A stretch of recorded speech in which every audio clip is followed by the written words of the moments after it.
Over the past 10 years of Siege esports, there have been hundreds of thousands of matches played. Most of them have been lost to the sands of time, with nothing really notable happening within them. But there's a small subset of those matches which become instant classics, lodging themselves in the memories of Siege fans worldwide the moment they're played. G2 and Falcons just played one of those games. Maybe the most unbelievable game of Siege I've ever seen. A game filled with genius strategies. Just behind the shield, there's the Echo drone, there's actually the cover and the kill. Insane clutches. Drive in, Efax drops to get the cover! Knocks down one, they can't stop the plant to G2! What? Fallen apart, Stompen! All that's left, it felt like... And game-breaking, mental-chalking glitches. Drop, there's the reveal of a clash, and there's a plant attempted in the background. They're winning the fights. The clash isn't really doing much other than it's just going down. Diffuser? Their health isn't going down. He's planted that. That's and then planted. It says they disabled the diffuser. This match has everything, with it all culminating in a last-second, game-defining ace out of Siege's youngest prodigy. G2 versus Falcons was the gift that just kept on giving. And in this video, I'm going to tell you all the story of modern Siege's most iconic game.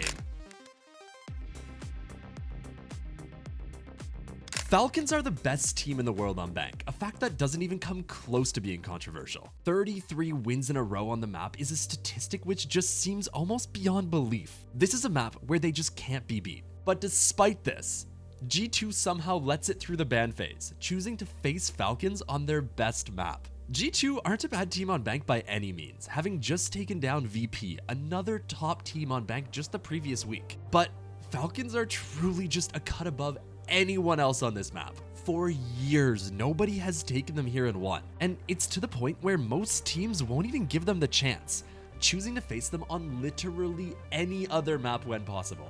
But G2 think they've spotted a weakness, some sort of Achilles heel that will leave Falcons to fail when it matters most, giving them the opportunity to get it over the line. Our story starts with Basement, one of the most popular sites on Bank, and a strategy that we'll be seeing a lot throughout this game. In fact, we'll see it so many times. Let's get a little extra assistance in here to make sure you really understand the nuance. Bank Basement is often regarded as the most popular and strong bomb site on Bank itself. The reason that it's a very strong bunker site with a lot of hard floor above it. However, for the attackers, the most prominent bomb site they want to attack is the A site CCTV, due to the ease of which attackers can take blue control and then immediately open up the plant wall, in which barely any angles on the defense can get onto it. As a result, you see defenses often stack smokes and goils all over this plant area, all to stall out the plant from happening and win purely off anti-plant util. Even operators like Tachanka end up getting used. And that's why this round is so popular. You only have to layer off with a little bit of time to basically just win the round flat out on util and in theory. But that's the thing. You have to do it perfectly with your util, and rounds don't go like that. And you're about to see in this match right now why it's so goddamn frustrating for me to watch this one strat over and over and over again. Please God, someone run something else in this stupid basement anchor strat. Anyways, take it away, Highbear. Let them know why it sucks. This round, G2 are playing Basement with a minor upstairs extension. They set up mostly for a bunker, just keeping a few players above to waste time early on before falling back. This works initially, with Alamau dropping Brede as Doki baits for it, but they fall back to site with around 2 minutes remaining, meaning Falcons will have all the time in the world to burn out utility. So they get at it, opening up hatches and applying pressure to site, trying to get Loira to use up all his smoke grenades in order to open the door for a plant. And with 8 seconds left, they're able to get into site, starting a plant behind the Montang to protect Solotop from being swung. 8 seconds on the board, 9 players left alive, and Falcons have found a spot to get bombed down. But this round is still somehow far from being over. But first, let me introduce you all to Stompen. Likely the biggest R6 prospect in the past 5 years, he's come out of nowhere and has had an unbelievable rookie stage. He's been slotting very well into the G2 system and has had a major impact on pretty much every game they've played. This round, he's playing Echo. He's got 1 Echo drone remaining and a gun in his hand. And out of the 9 players left alive in this lobby, he's about to become the single most important one. 8 seconds remaining. Here it goes. No more calls, a lot of damage being done to users. Solotov's trying to find a way. Ruten's gonna go for the plant just behind the shield. There's the Echo drone, there's actually the cover and the kill, and they almost get it to land. There's 2 of the Echo drone, the drive in, Efax drops to get the cover! Knocks down one, they can't stop the plant to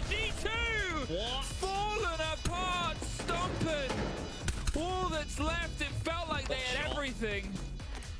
Hang on. 1v2? A 1v2. Out of all of that, this is where we've ended up. You're against Usus on the Monty. He knows he's got to be a little bit aggressive. He's going to utilize the mirror window, but Stompen's leading with the Echo drone, force them further and further away. There's the preemptive fire. There's somebody on the kit, and Stompn saves the round.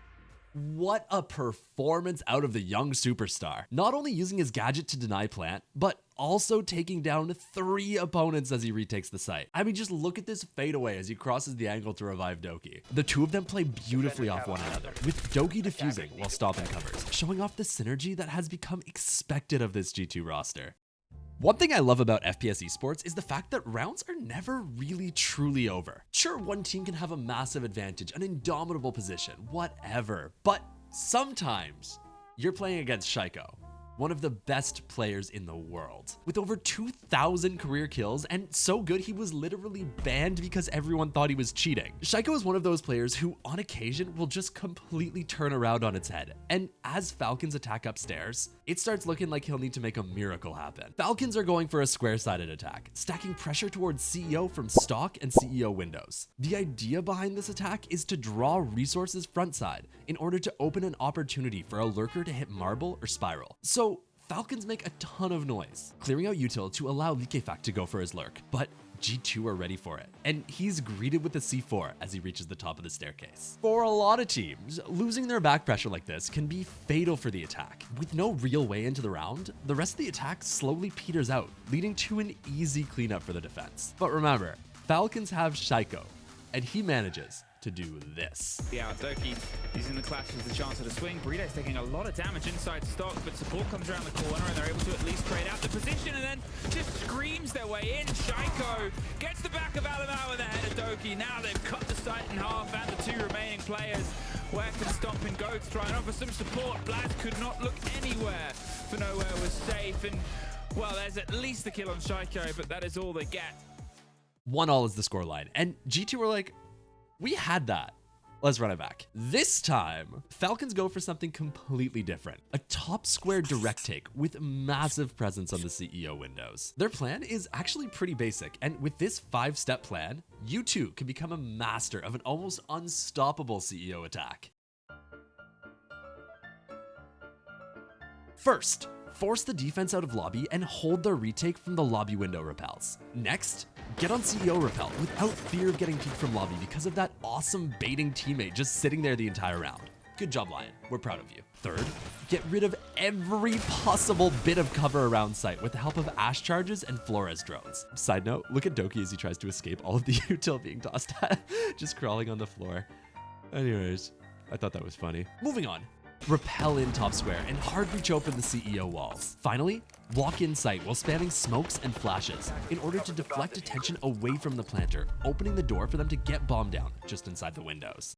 Easy, right? Well, in ranked, yeah, I mean, this is gonna work most of the time, but against some of the best players in the world, somehow life finds a way. Life finds a way. No, I'm just kidding. But Stompn does. Oh, a missed drone of Doki. He's going to wait for that plant spot. There's still a smoke canister and a C4 they can play off, but the Monty's actually pulled himself back. They'll be juggling the utility. There might be a check and a recheck on this position anyway, but there's the Monty sort of saying, hello, mate. Oh, goodbye. Brede. He's the one to cower as you try and go for the free swing on the window player. Gets Doki, drops them, but 30 seconds. And Alamau up the back stairs, one before lost, before Loira gets the head of Shaiiko, and Efac's going to try and go for the plant. They're still a bit concerned, but that C4 should remove any concern. Just in time. Now lost in the smoke, 2 versus 2. Loira going for a little bit of an equal retake, but they're on the windows. One covers one, gets one in, but Loira has the cover on Solotov, and it is just back and forth. Oh my god, would you look at that? It's time for another basement round. 2 uneventful minutes go by, and wouldn't you know it, Falcons are baiting for a plant against 133 seconds of stall, plus a C4 for good measure. But, wouldn't you believe it, the fire is missing once again, meaning Bomb actually successfully goes down. He is, however, taken out as he tries to escape site, leaving Solotov in a 1v4. Surely, this is too much to ask for the Turkish superstar. Can't get the angle, has to drop, and oh! Doki and Stompn pull off another post-plant retake. By the way, we're 4 rounds in, and Stompn already has 8 kills, 9 if you count the down Solotov at the end of last round, making him almost single-handedly responsible for all 3 rounds G2 have won up to this point. The next 2 rounds pass without too much happening. Falcons win a clean attack onto Archives, and Loira can't quite manage to close out the ace clutch 1v3, leaving all things tied up as the side swap for the second half. That means we get to see more basement attacks. To their credit, G2 actually come up with a novel approach for attacking this setup. A deep, strategic idea unlike any seen before. One that has the potential to redefine all bank basement attacks going forward for all eternity. A strategy crafted as if by divine voices, choruses of angelic beings ushering in a new era.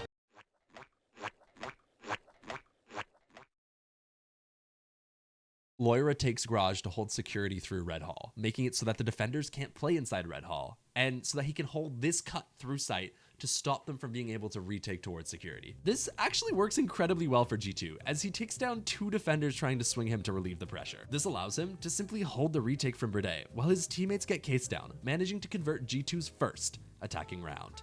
Hey, remember Stompen? Turns out he hasn't gotten a kill since that retake a couple of rounds ago, and that doesn't change here, as he finds himself dropped by a well-timed swing out of Solotov. Here, things spiral into a 3v2 as the teams trade out, leaving Loira and Blaz in a tough situation. With 30 seconds on the clock, they need to move fast in order to have any hope of bringing this round back. So they double up lower square and Ash into staff. Decisive aggression leads to Loira picking up the first of 3, but in exchange, he's dropped down to just 1 HP. And as Blaz tries to go for plant, he's also taken down, leaving Loira with just a little too much to do. He manages to take down 1, but with so little time on the board, DKFAC is able to slip away and win the round. Oh my goodness, wouldn't you believe it? Another basement round. But this time, Falcons are wise to G2's tricks and make an adjustment to their basement strategy in order to completely counter Loira's Garage Lurk. Just another send it, but they have way less working for them, and they don't have the superstar Loira holding that depth position. Shaiiko takes some damage, but so does Alamau, as they've got 20 seconds now to go for the drop. But Falcons, they just peel back. Look how deep Users has gone as well. Worried about the position, they swing their way down. It blows either side, but there's the retake, a 4 versus 1.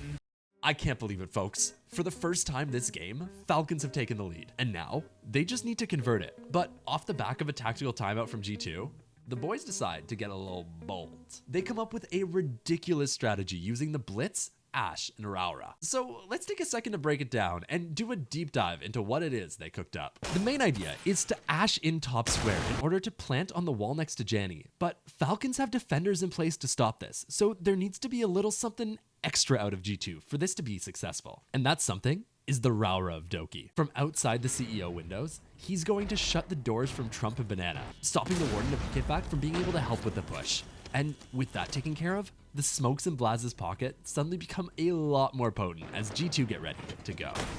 In terms of looking at the top floor, Doki could just block off the kind of sandwich area, you know, in towards Connector, in towards Banana, and then just full send it with the Aurora.